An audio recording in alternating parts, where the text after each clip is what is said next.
আজ আমাদের এদিকে ঠান্ডাটা একটু বেশিই পড়েছে বলে মনে হলো। আজ 17 ডিসেম্বর, বুধবার।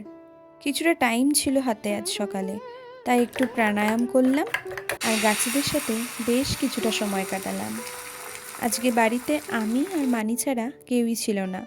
বাপিকে আজকে একটু কলকাতায় যেতে হয়েছিল কিছু অফিসিয়াল কাজকর্মের জন্য, আর আমার হাজব্যান্ড তো অফিসে বেরিয়ে গিয়েছিল সকালে। আজকে তাই ব্রেকফাস্টে একটু এগ টোস্ট বানিয়েছিলাম। বেশ মজা করে খেলাম আর অনেকটা গল্প করলাম। তারপর শুরু হলো রান্নাবান্নার পালা।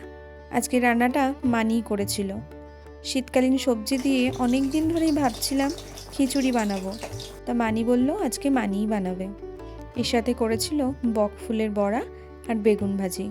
ব্যাস, আর কিছু লাগে না।